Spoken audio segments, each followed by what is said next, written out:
গাইতে হতে চায়,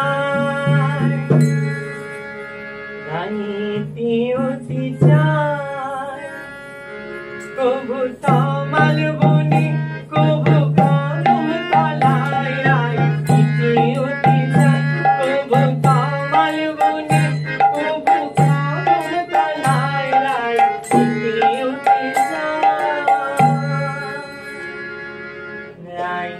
শত ছলে ঘিরে শত ছলে কবু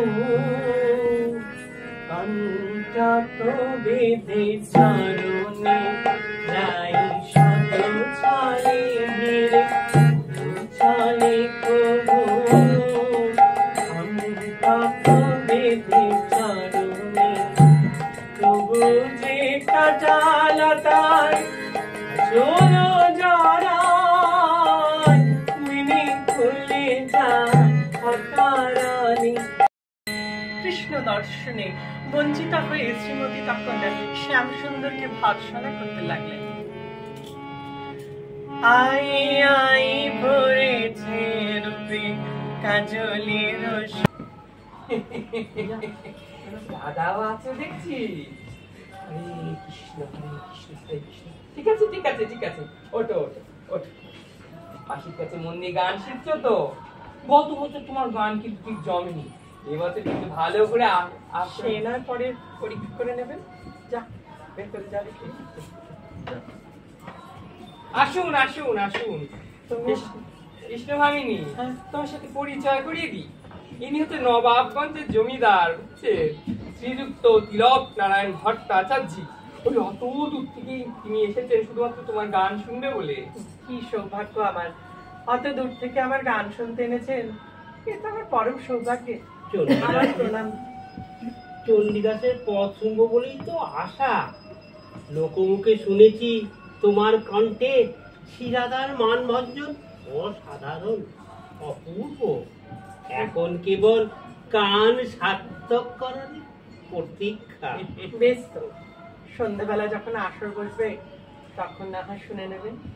ততক্ষণ পর্যন্ত এই দাসীকে যদি আজ্ঞা দেন। ও হ্যাঁ হ্যাঁ হ্যাঁ, যাও যাও যাও, বিশ্রাম নাও বিশ্রাম নাও, পথের ক্লান্তি মিটিয়ে নাও। আর শোনো, আসর কিন্তু জমিয়ে দিও আজ। হ্যাঁ, এই যে ভট্টাচার্য মশাই, কেমন দেখলেন? শুধু দেখা নয়, কিন্তু রাধা রানী দর্শন। বেশ সুন্দরী। হরে কৃষ্ণ হরে কৃষ্ণ হরে। কত ঝড়ে ঝঞ্ঝায় বাদল নিষেধে এসেছে সে অভিসারে, সুখী এসেছে সে অভিসারে। মধুবন হতে চেয়ান আধ ফোটা বন ফুল, পাপিয়ারে বন গান গাইতে অনুকূল। বন হতে মধুবন হতে চেয়ান আধ ফোটা বন ফুল, পাপিয়ার বন গান গাইতে অনুকূল। বন হতে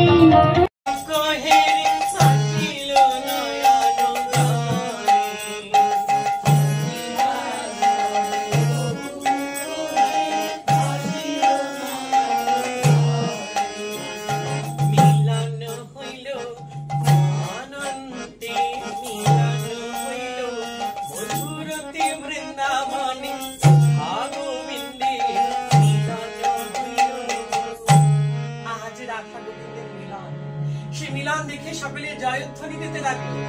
জয় রাধা